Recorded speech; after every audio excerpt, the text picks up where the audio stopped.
Selamat pagi sahabat Ronska, apa kabar semua ya? Semoga sahabat Ronska selalu dalam keadaan baik dan sehat. Kembali lagi berjumpa dengan saya, Anggun, dalam acara Bincang-Bincang sama Doi. Pada pagi hari ini saya tidak sendiri, namun saya ditemani oleh Dr. Sandra Lestari Winaktu, SPKFR, Spesialis Ilmu Kedokteran Fisik dan Rehabilitasi, secara langsung dari Main Hall Rumah Sakit Dr. Un Kandang Sapi Solo.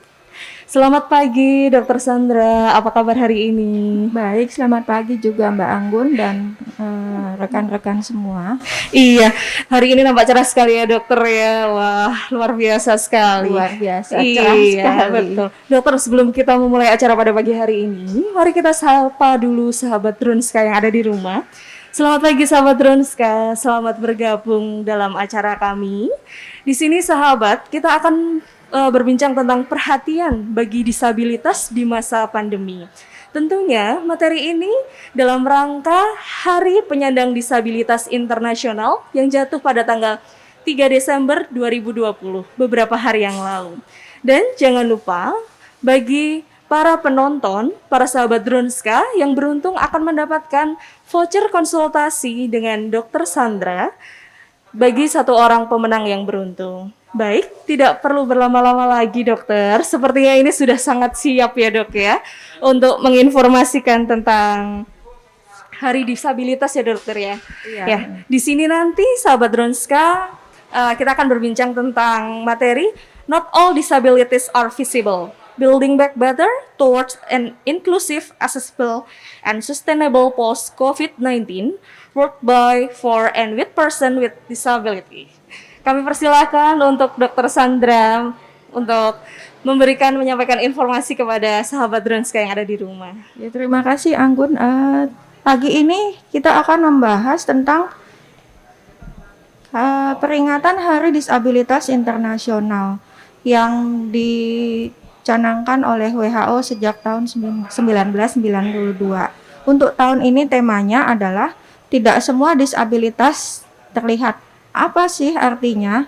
Jadi mungkin dalam kehidupan sehari-hari di sekitar kita ternyata banyak orang-orang penyandang disabilitas yang tidak jelas terlihat disabilitasnya. Mungkin sepintas kelihatan normal, tapi ternyata mereka menyandang disabilitas tertentu. Tujuan dari peringatan Hari Disabilitas, penyandang disabilitas ini adalah untuk meningkatkan kesadaran masyarakat tentang disabilitas dan untuk menghilangkan stigma terhadap penyandang disabilitas. Selain itu juga ditujukan supaya kita lebih peduli dan bisa memberikan dukungan untuk meningkatkan kemandirian para disabilitas agar mereka mendapatkan untuk memperjuangkan kesamaan hak penyandang disabilitas dalam berbagai aspek kehidupan sehingga mereka bisa berperan aktif dalam masyarakat.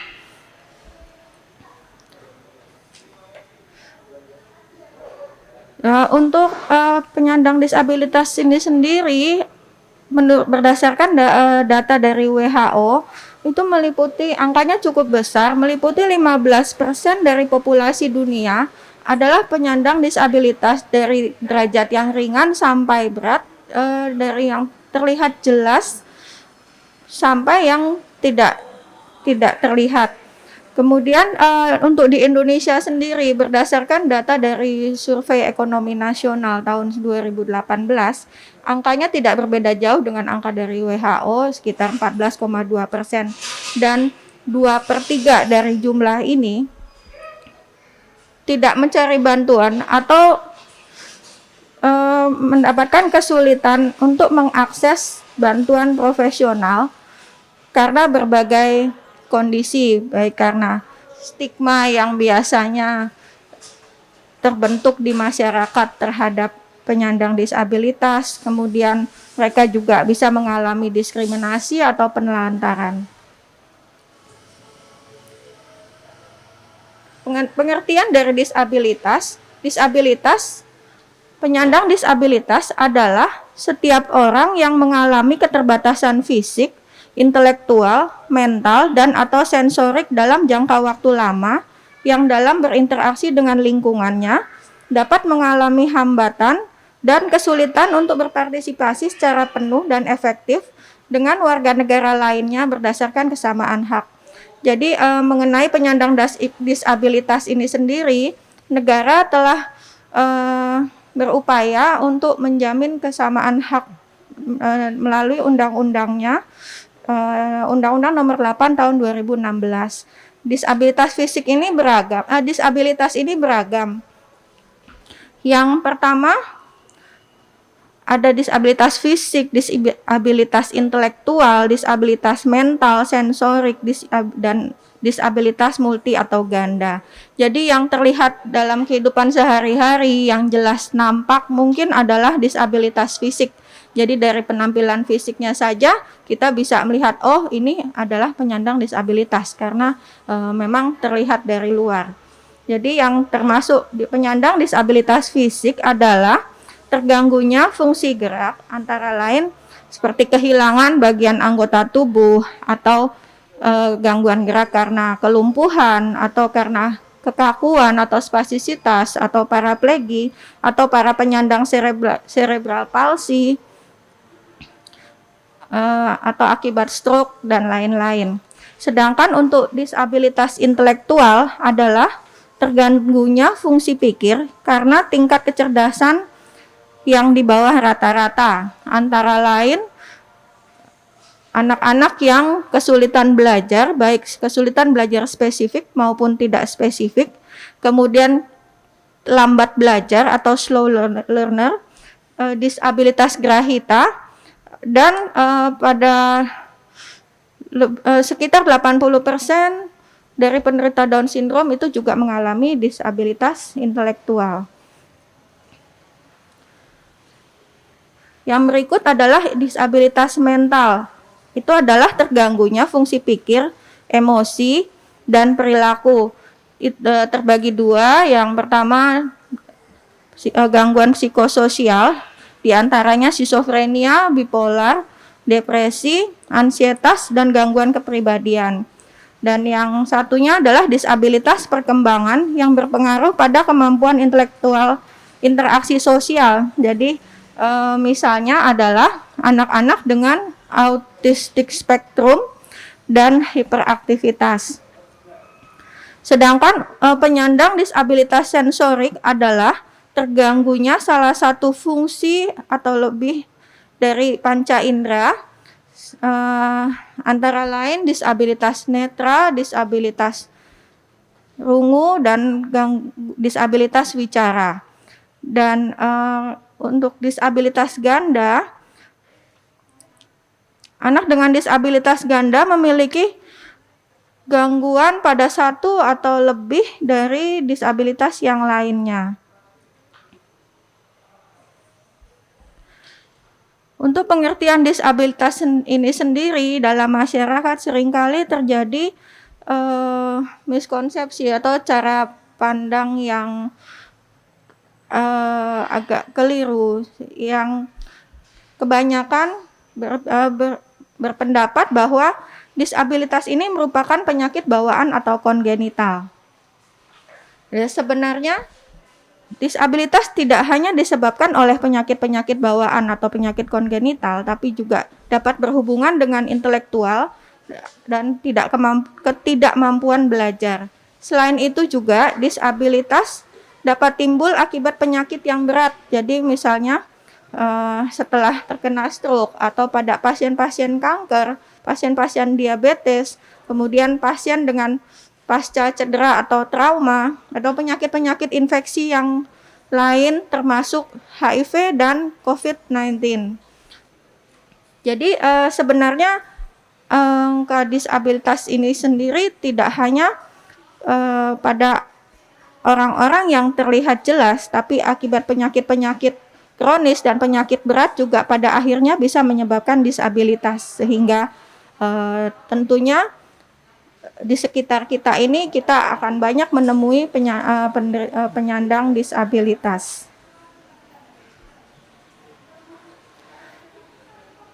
Untuk tema peringatan tahun ini juga diangkat sehubungan dengan kondisi pandemi COVID-19 eh, untuk tema peringatan disabilitas tahun ini juga diangkat untuk membangun kembali kehidupan yang lebih baik, lebih inklusif, lebih aksesibel dan berkelanjutan pasca pandemi COVID-19. Jadi diharapkan dengan peringatan Hari Disabilitas Internasional tahun ini, kita bisa lebih membangun kepedulian terhadap penyandang disabilitas di sekitar kita, sehingga mereka bisa inklusif dalam berpartisipasi dalam kehidupan bermasyarakat dan mereka mampu mengakses pelayanan kesehatan dan mendapatkan kesamaan hak yang sama di segala bidang, termasuk di bidang kesehatan dan semuanya. Oh, terima kasih dokter. Wah, luar biasa sekali. Jadi mungkin beberapa inti yang bisa saya dapat di sini. Jadi bagaimana sih disabilitas untuk mendapatkan kesetaraan ya dok ya? Dan di sini sudah ada beberapa pertanyaan dari para sahabat Drunska.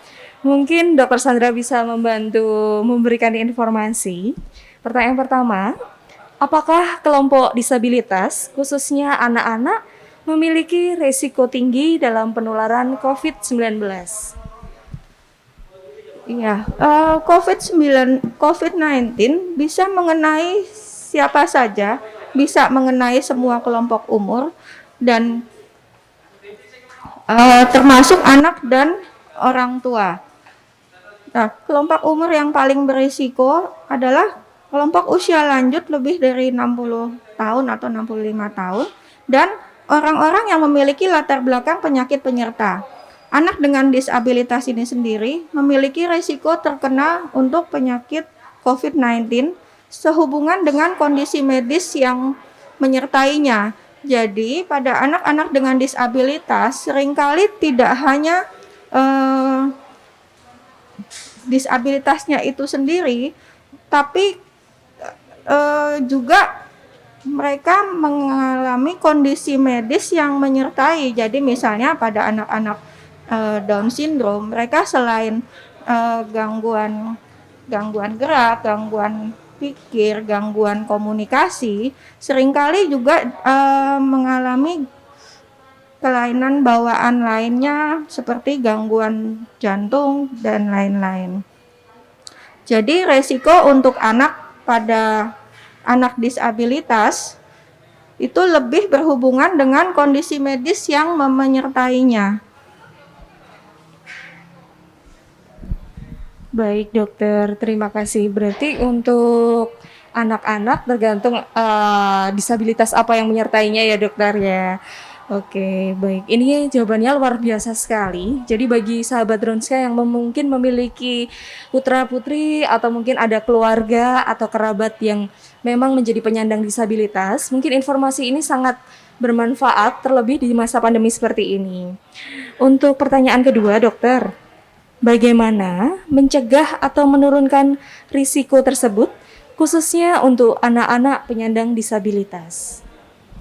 Ya, karena kondisi disabilitas pada anak ini sangat beragam, maka upaya pencegahan dan upaya untuk menurunkan risiko terhadap penularan penyakit itu juga harus disesuaikan dengan kondisi disabilitas tiap individu. Nah,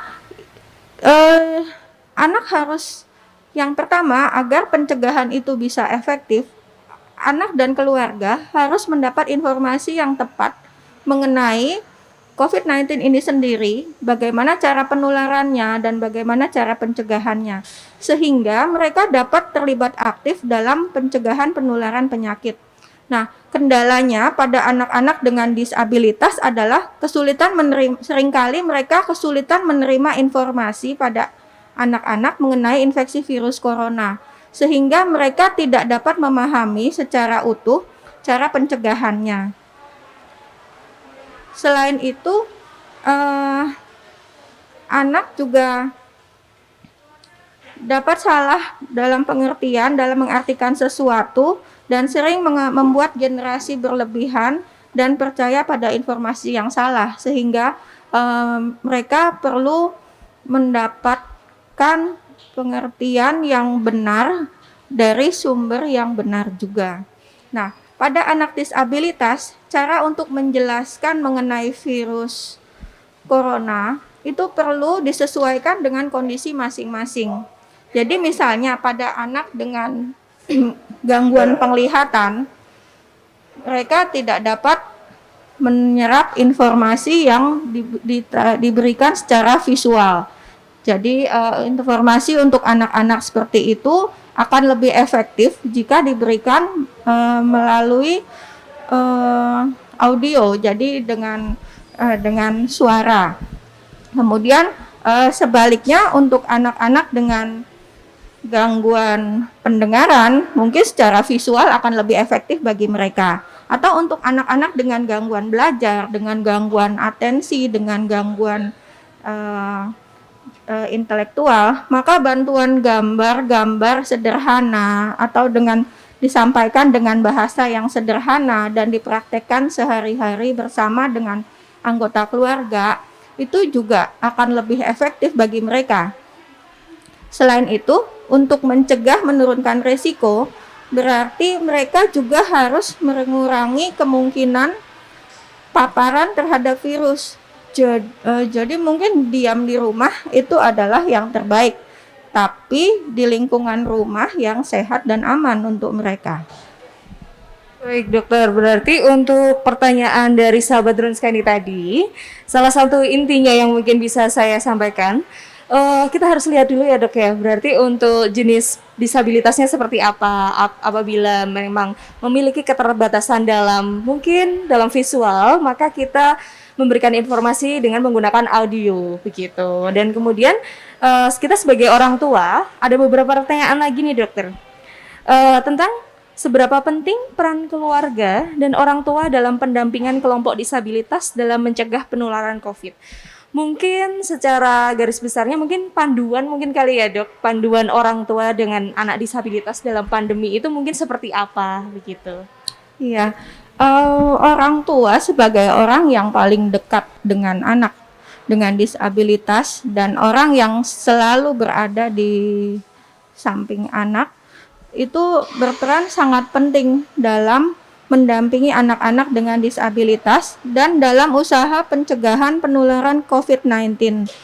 Jadi peran mereka yang pertama adalah memberi informasi tentang COVID-19 itu sendiri. Kemudian bagaimana memberi contoh dan melakukannya secara bersama-sama sehingga anak lebih memahami bagaimana cara menjaga diri supaya tidak tertular penyakit. Kemudian orang tua juga perlu untuk memenuhi kebutuhan anak baik secara jasmani dan rohani untuk menjaga kesehatannya dan meningkatkan daya tahan tubuh. Selain itu juga perlu untuk menjaga lingkungan rumah dan keluarga agar terbiasa dengan kebiasaan-kebiasaan yang bersih dan sehat. Kemudian seandainya untuk sebagian besar anak ini memang sangat tergantung dengan orang tua dan pendampingnya, sehingga untuk memenuhi kebutuhan mereka termasuk untuk mobilisasi, untuk gerak dan untuk komunikasi itu mereka seringkali memang sangat memerlukan kehadiran orang tua untuk membantu mereka.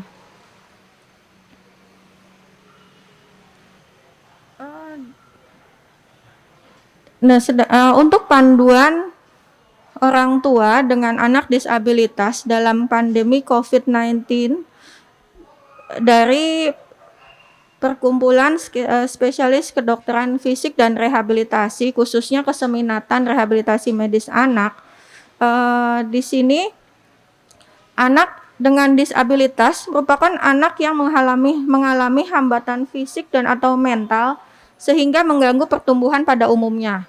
Nah, pada masa pandemi ini anak-anak dengan disabilitas dihimbau untuk menjalani program rehabilitasi anak di rumah saja dan tidak datang ke fasilitas kesehatan karena beresiko terpapar dengan virus dan kuman penyakit lainnya. Tetapi dalam keadaan jika tidak memungkinkan dan terpaksa harus ke rumah sakit, maka anak-anak yang dibawa ke rumah sakit atau ke fasilitas pelayanan kesehatan lainnya itu harus benar-benar mematuhi protokol kesehatan.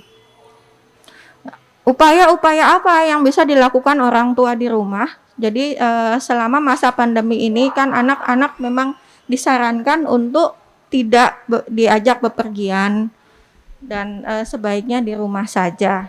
Lalu apa yang harus dilakukan oleh orang tua dan anak-anak di rumah? Nah, untuk upaya pencegahan penularan COVID-19 ada istilah 3M, lakukan 3M dan jangan lakukan 3K. Nah, M itu apa? Yang pertama memakai masker yang benar. Jadi menutup hidung, mulut, dan dagu. Masker tidak dipakai untuk menutupi dagu. Ya. Kemudian juga mencuci tangan sering dengan air yang bersih, dengan sabun dan air yang mengalir. Jika kondisinya tidak memungkinkan untuk cuci tangan dengan air, bisa digantikan dengan hand sanitizer. Jadi kemudian yang ketiga, M yang ketiga adalah menjaga jarak. Minimal 1,5 sampai 2 meter ya. Jadi untuk mengurangi kemungkinan transmisi virus itu sendiri. Kemudian jangan melakukan 3K. 3K itu apa? Jika anak-anak di rumah, sebaiknya anak tidak berdiam sepanjang hari di kamar tertutup. Jadi sering kali di kamar yang ber-AC, kamar tertutup, anak tidak keluar dari kamar, kurang sinar matahari, maka itu juga sebaiknya tidak dilakukan. Kemudian hindari keramaian, kurangi dulu keinginan untuk jalan-jalan atau dibawa ke tempat-tempat keramaian.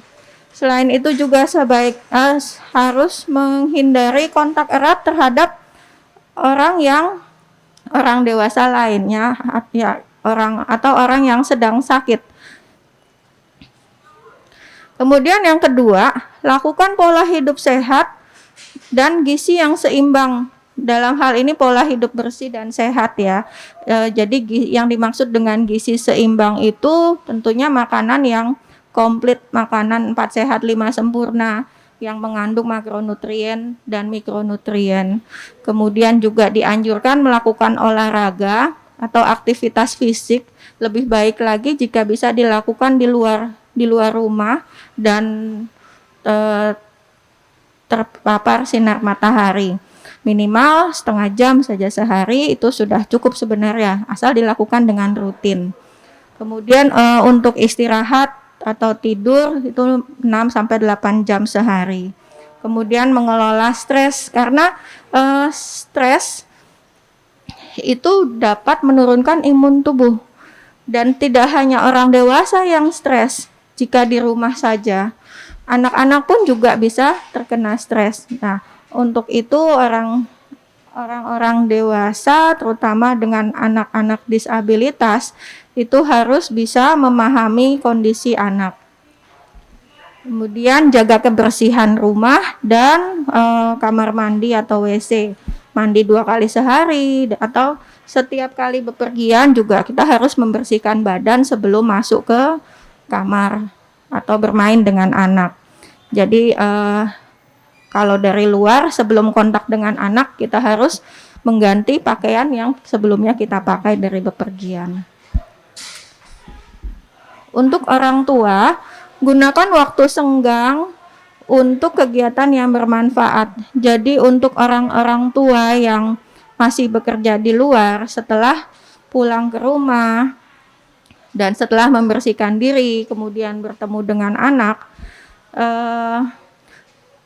sebaiknya juga membangun komunikasi yang intens dengan anaknya dan tidak melakukan kegiatannya sendiri masing-masing.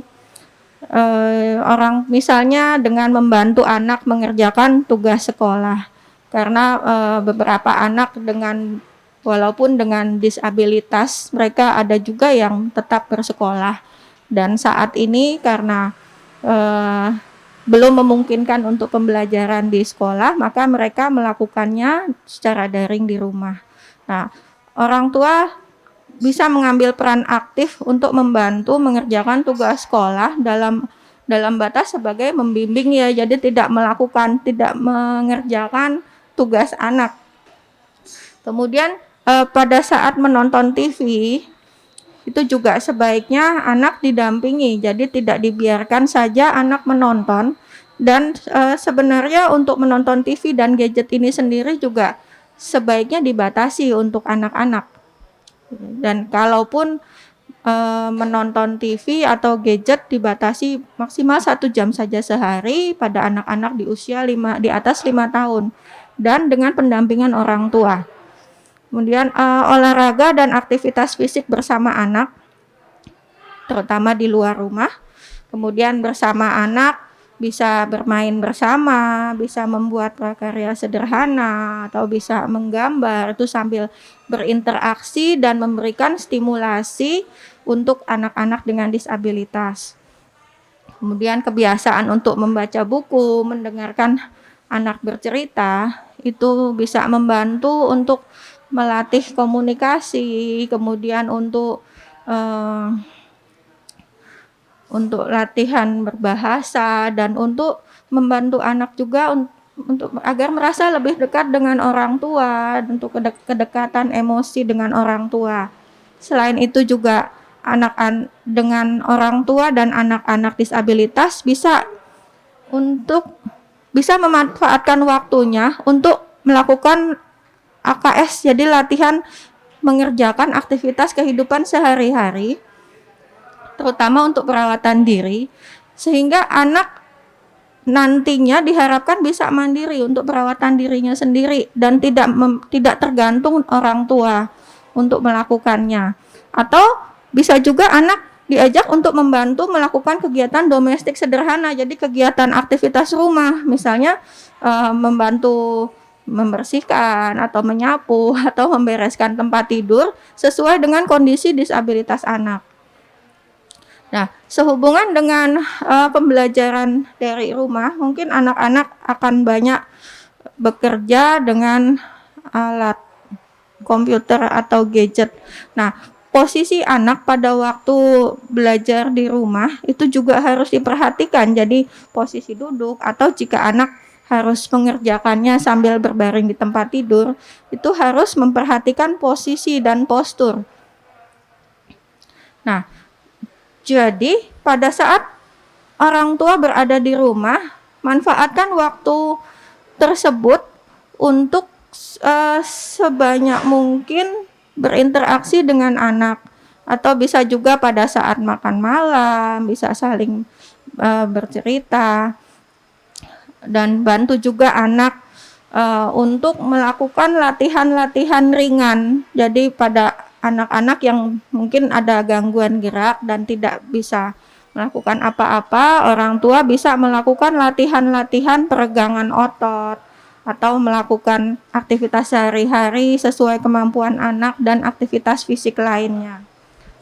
Kemudian yang keenam, posisikan anak dalam posisi yang benar. Jadi baik pada posisi tidur, pada posisi duduk, atau pada posisi berbaring, anak-anak dengan disabilitas, terutama dengan adanya gangguan pada kontrol motor atau kontrol otot dan sarafnya, seringkali ada kesulitan untuk mempertahankan posisi tegak.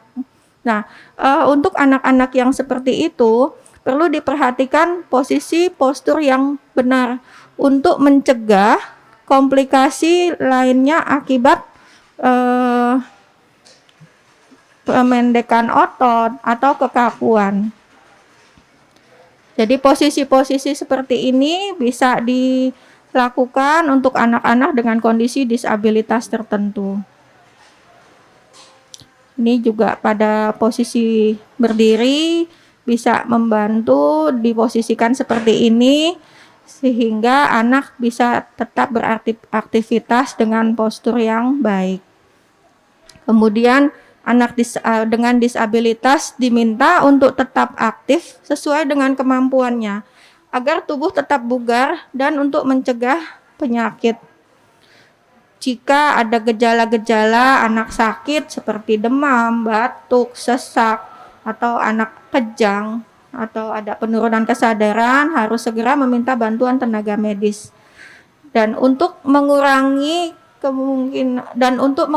keluar rumah dari orang tua dan orang dewasa di rumah, sebaiknya penjaga anak dengan disabilitas itu dibantu untuk membeli kebutuhan-kebutuhannya sehingga tidak harus pergi keluar rumah. Kemudian selain itu juga perhatikan lingkungan sekitar kita. Mungkin bukan hanya untuk orang-orang tua dengan anak disabilitas, tapi semua dari kita perlu lebih peka dan memperhatikan lingkungan sekitar. Apakah ada anak disabilitas lain yang perlu dibantu?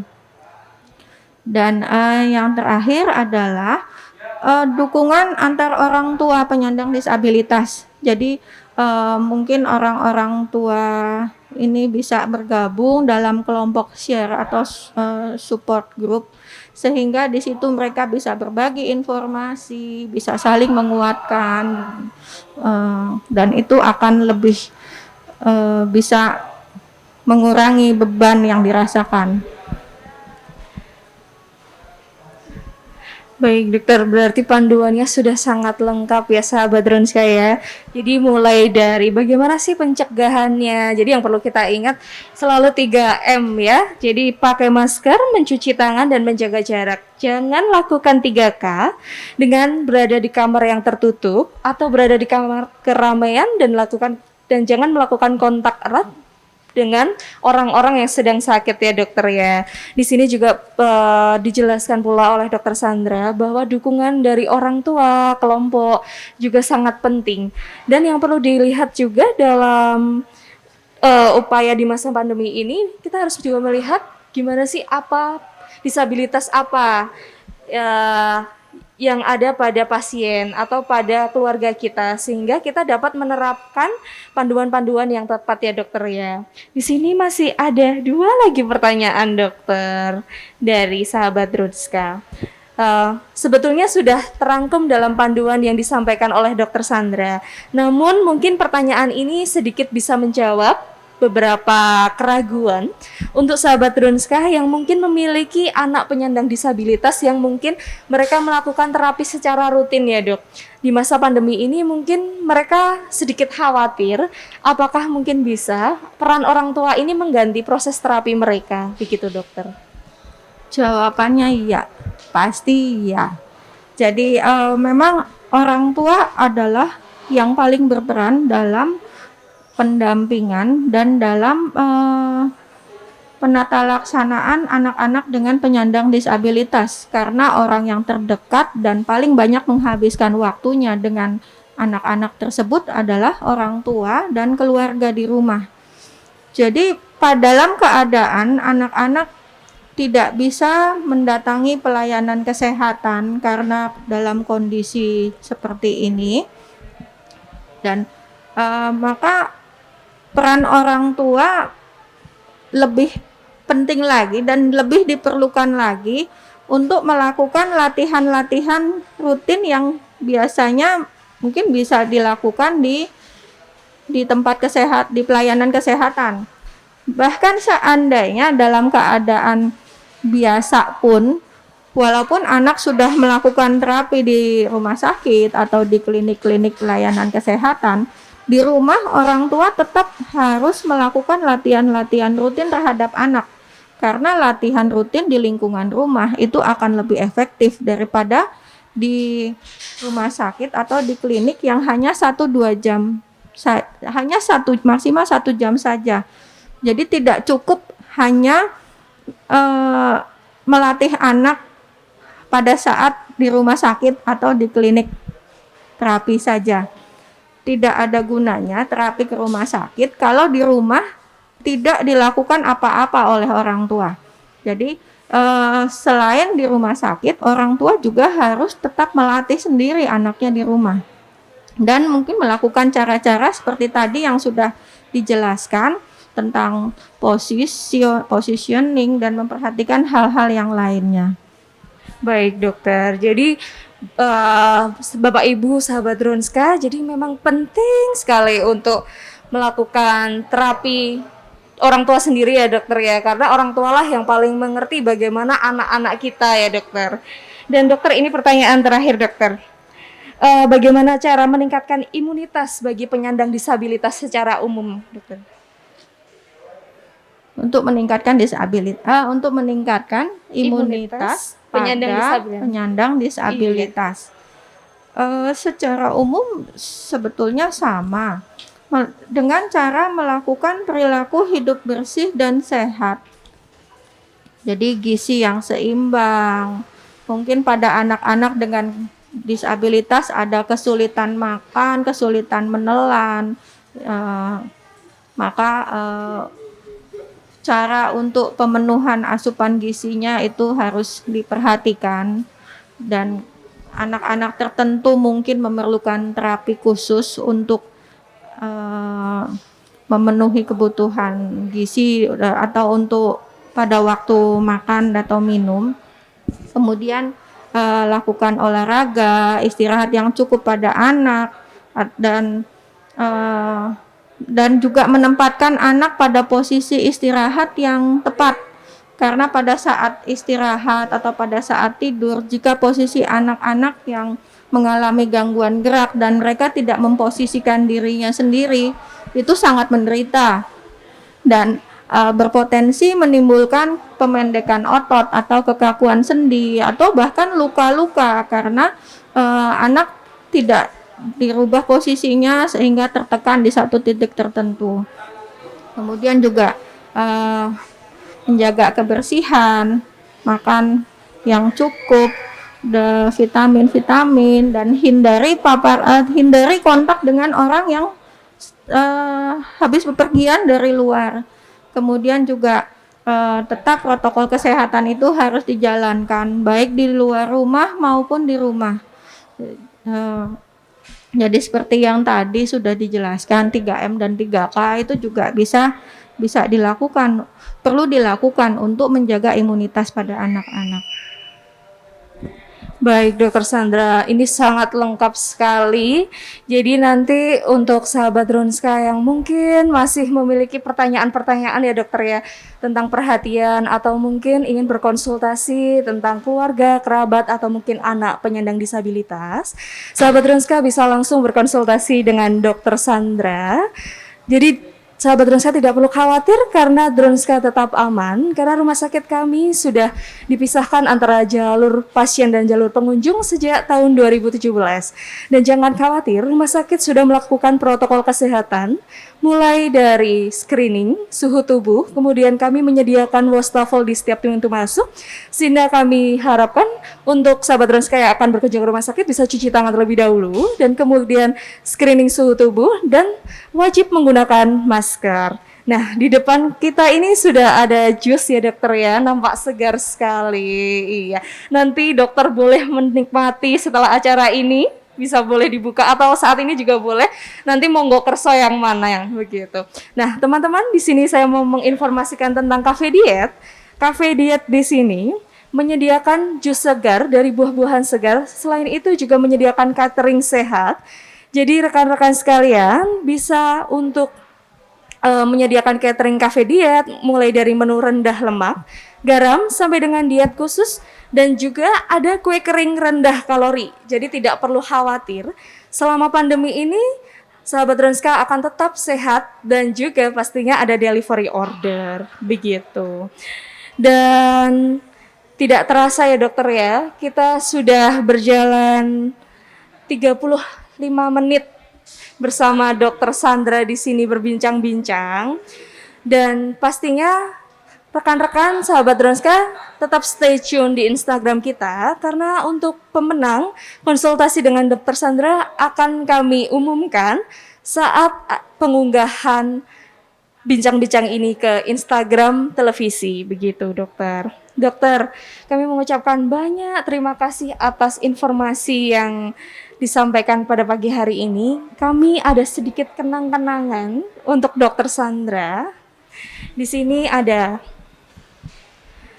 kaos warnanya hijau. Wah, kelihatan teduh sekali ini ya dok ya, kelihatan seger banget ini. Nah di sini ada tulisan Dronska tetap aman.